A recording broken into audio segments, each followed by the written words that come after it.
விவகாரம் இந்த அளவுக்கு பேசப்படுதுன்னா அது என்ன தீர்ப்பு? இல்லை, அமித்ஷா எங்கே போகிறான்னு கேட்டிங்கன்னா சத்தீஸ்கர்லேருந்து இருக்கிற ஒரு பிரச்சனையை பற்றி பேசுகிறார். சல்வாஜுடம் வழக்கில் சல்வாஜுடம் தீர்ப்பில் ஒரு நக்சலிசத்திற்கு ஆதரவாக, நக்சல்பாரிகளுக்கு ஆதரவான ஒரு தீர்ப்பை கொடுத்துருக்காருன்னு சொல்கிறார்.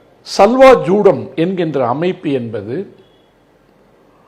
கோண்டி என்று அறியப்படுகின்ற இன மக்கள் சத்தீஸ்கரில் இருக்காங்க, மத்திய பிரதேசத்தில் இருக்காங்க, பீகாரில் இருக்காங்க, தெலுங்கானாவிலையும் ஆந்திராவிலையும் அதிகமாக இருக்காங்க.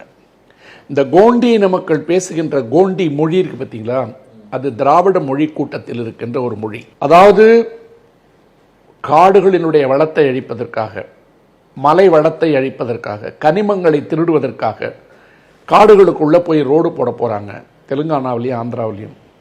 அதை எதிர்த்து மலைவாழ் மக்களோடு, கோண்டி இன மக்களோடு கோண்டி இனத்தினுடைய ஒரு தலைவன் போராட்டம் தான் கொமரம் பீம். அதே மாதிரி ஆந்திராவில் அந்த காலகட்டத்தில் 1900களில் போராடினது தான் அல்லூரி சீதாராமையா. அல்லூரி சீதாராமையா மதராஸ் ராஜதானியில் இருக்கிற காடுகளுக்காக போராடியவர். கொமாரம் பீம் தெலுங்கானாவில் இருக்கின்ற காடுகளுக்காக போராடியவர். 2 பேரும் வெள்ளைக்காரர்களால் சுடப்பட்டு செத்து போனவங்க. அந்த வரலாறு தான் நம்ம ராஜமௌழி உல்டாலாம் பண்ணி ஆர்னு படம் எடுத்து ஆஸ்கார் அவார்டு வாங்கிட்டு வந்தார். அந்த வாழ்ந்த மனிதர்களுடைய பேரை வச்சு கோண்டி இன பெண்ணை பச்சை குத்திக்கிட்டு இந்த பொண்ணை கடத்திட்டு போயிட்டாங்க, அப்புறம் போய் வில்லு அம்புலாம் அடித்து எடுத்தாங்கன்னு ஒரு படம் போட்டார் இல்லையா. அவர் காட்டின படமே இந்த கோண்டி இன மக்களுடைய பின்னணியில் தான். அதனுடைய நீட்சியாக இருப்பவங்க தான் சத்தீஸ்கர் போன்ற இடங்களில் இருக்கிற ஆதிவாசி மக்கள். இது புரிஞ்சுக்கணும்.